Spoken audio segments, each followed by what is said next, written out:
demonstrates how authoritarian regimes are now coming closer and closer.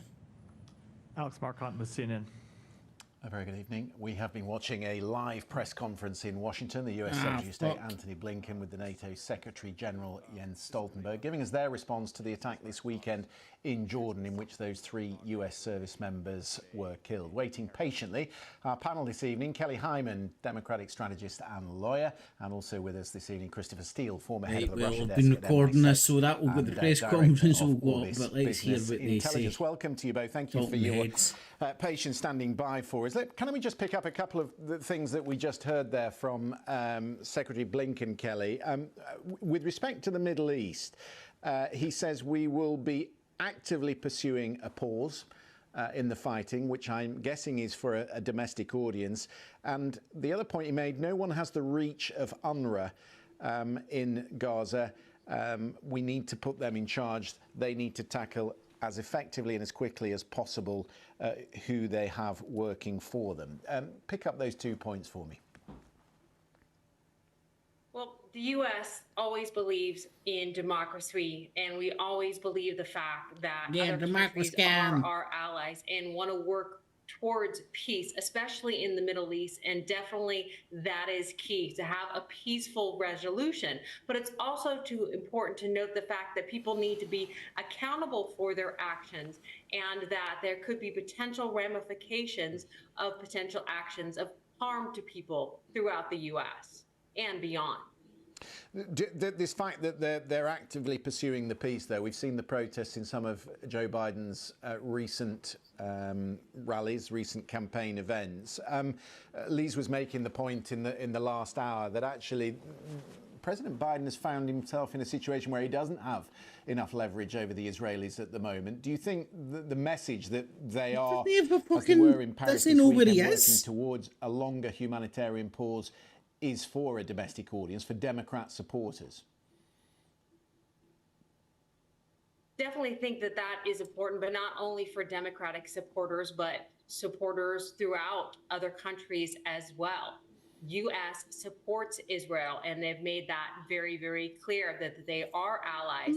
Why you on the move fucking the love bombs and bullets to keep this shit going? Hopefully there will be some type of peaceful resolution soon rather than later. I thought, Chris, it was interesting what he said about their response to Iran. It will be multi-level, he said, staged and sustained over time. What did you make of that?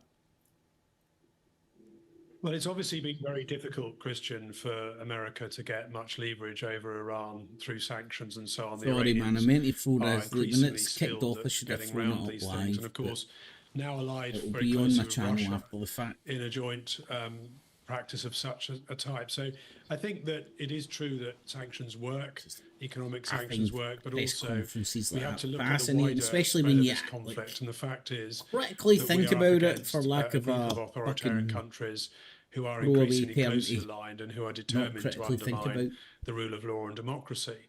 And someone like Vladimir Putin has a vested interest now our democracy. You know, you walk into a room, tell every cunt and go, I'm the only democracy here. Let's have a vote. Oh, I'm in. Which should be our priority, certainly in Europe. Yeah, welcome to Western democracies. Specific reference, Chris, to Russia and Iran aligning on drone technology. If there was green men on the moon, we would have killed them all. Russia lending planted Iran their flag and went, more this is advanced yours. technology in recent months. Do you see evidence of that? The way the world. Yes, I think not just Iran, but also North Korea. You know, it is incredible, really, that North Korea is supplying Russia with weapons at the moment, which breaks a UN embargo and should really lead to some punitive action against Russia. Breaks a UN embargo. How many fucking UN laws? And at the moment, you pick and choose what UN laws you want to abide by. Ask Israel to abide by UN recommendations and fucking laws about the occupied West Bank and Gaza, etc., etc., etc. Who are not being held accountable. Well, in the course of that press conference, nobody's holding fucking Israel fucking accountable. Without delay, the aid package for Ukraine. Mr. Blinken said absent funding, all gains would be in jeopardy in Ukraine, and the US would be sending the world a message that it's no longer serious about defending freedom and democracy around the world. The House Republicans, you'll recall, have been delaying that $60 billion aid package for Ukraine, aid which many of them do support, by yoking the deal to the crisis at the Mexican border. A bipartisan agreement on an immigration deal was reached over the weekend. The top Republican negotiating it says the proposal could be on the floor by the end of the week. Do not have a vote count yet on this because everybody's got to be able to read. How have they wrapped up Ukraine and fucking immigration? This is beautiful. Has been good. Trouble is, having called for this urgent action at the border, Donald Trump is now telling Republicans he doesn't want the deal that's being negotiated, even though it probably is one of the most far-reaching conservative package of measures that's been negotiated in 30 years. I'd rather have no bill than a bad bill. A bad bill you can't have, and that's what was happening. Mike Johnson, Speaker, he just said it's dead on arrival in the House. It's dead on arrival. We want either a strong bill or no bill, and whatever happens, happens. Well, the standoff in Washington coincides with a similar problem here in Europe. This week, EU leaders are due to meet in Brussels to approve 50 billion euros of aid for Ukraine, which was vetoed in December by the Hungarian Prime Minister Viktor Orban. Do you know who's setting up Christian white-only enclaves in Hungary? That would be Mike Dowson, Nick Griffin, and Skeletor, the remains of the BNP. And if I'm right, maybe I'm wrong, but if I'm right, Tommy Robinson's still running about, being part of that apparatus. I may be wrong. Who knows? Maybe I'm right. Here's a little of what he said in December, just before that veto. To give money to Ukraine is easy to do because in short term the money for Ukraine is already in the budget. So there is no any extra decision to give it in short term. In long term and the bigger sum of money, my position is that we should give it outside. Well, Orban is perhaps President Putin's closest ally here in Europe, promising to exercise his veto again, in spite of threats coming from the Commission. So Ukraine is having to ration its use of artillery and focus instead on the one area where it has the edge, its drone production. Both sides have been using drones extensively, but Kyiv now appears to have developed technically sophisticated... Oh man, this is just a rich man's warfield, isn't it? It's just using the new technologies to see fucking get a wee fucking snifter of how they work in real life situations, isn't it? Long distances and strike deep into Russian territory. And in the past 3 weeks, there's been a determined effort to hit Russia's energy infrastructure. In one attack, they attached explosives to train carriages in the Ural city of Nizhny.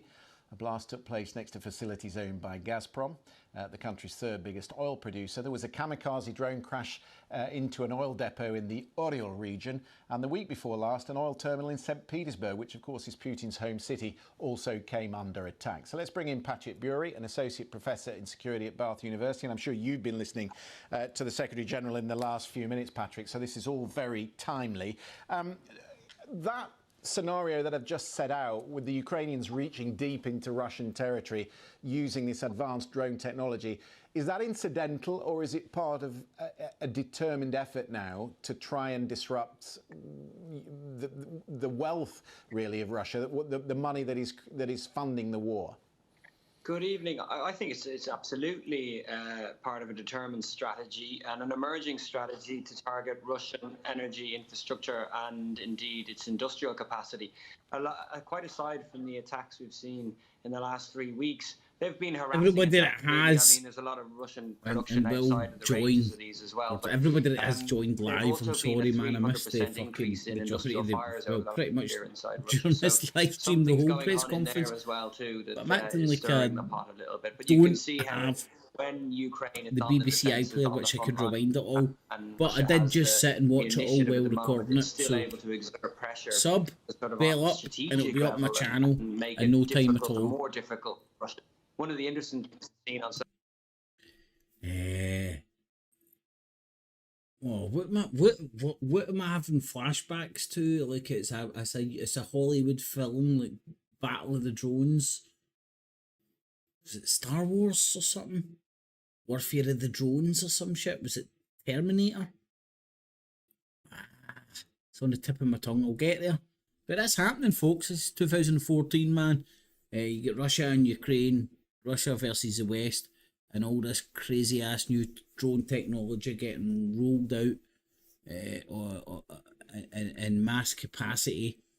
The US just lost a lot of their, a few of their servicemen to a kamikaze drone. So drone warfare seems to be what's getting tested out in the testing fields. Some would call them no man's land, but I think that's misogynistic. So let's just call them fucking drone land. Get it? Got it. Good. I mean, Bill, sub up, you'll get the whole press conference, or a fair bit of it that I managed to catch. Alrighty, boob tubes, get it, got it, good. Cat cheese. No cats or cheese. Or commies were harmed.